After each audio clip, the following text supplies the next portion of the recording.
are at Maison Premiere, and today we're going to be talking about absinthe, which I think a lot of people hear and they're like, absinthe, but what is the truth about this lovely liquor? It's really interesting to note that it started as a tonic, and a health tonic. It was known as an elixir.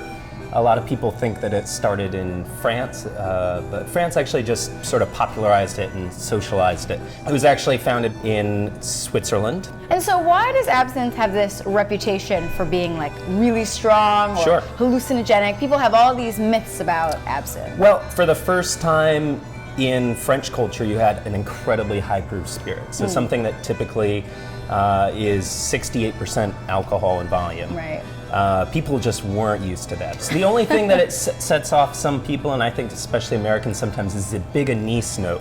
Every other country in the world is just thrilled to have a spirit that's made of anise. You know, there's ouzo in Greece, and there's sambuca in Italy, but a lot of Americans have a little bit of a hard time with that black licorice taste. So, right. So which of course is anise and not licorice usually. But. And then let's talk about different types of absinthe, because there's green absinthe that I think people are more familiar with, and there's white absinthe. So what's the difference? The Swiss distilled what's known as blanche absinthe, white absinthe. On a logical level, it made sense to sort of secretize or make secret the fact that it was absinthe, so it just allowed it to stay clear.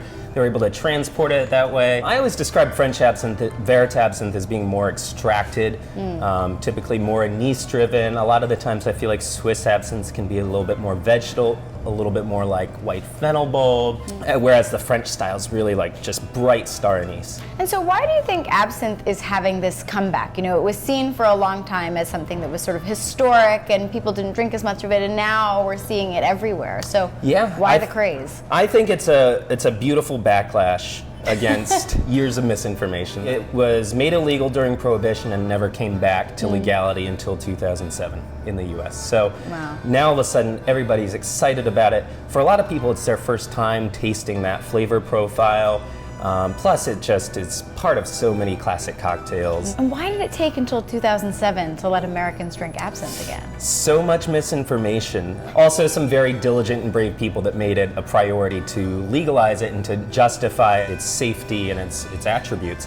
Again, like going back in history, it's a health elixir, it's a health tonic, it's herbal, it's made from very, specifically sourced local ingredients. So it's good for us. Yeah, in a manner of speaking, spiritually. Good as any liquor can be. So what types of cocktails does absinthe go well in? Absinthe, of course, is a very aromatic, botanical-driven spirit. So natural pairings would be gin, of course, perhaps first and foremost. I think one of the most beautiful pairings is absinthe and champagne.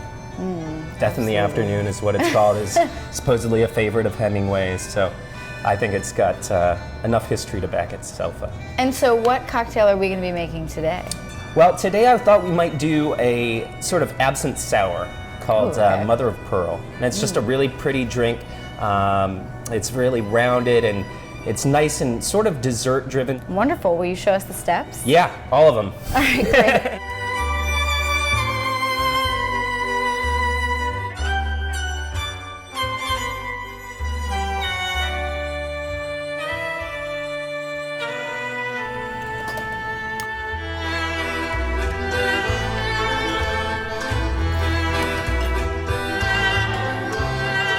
Parfait amour is like an aromatic orange curacao from Italy.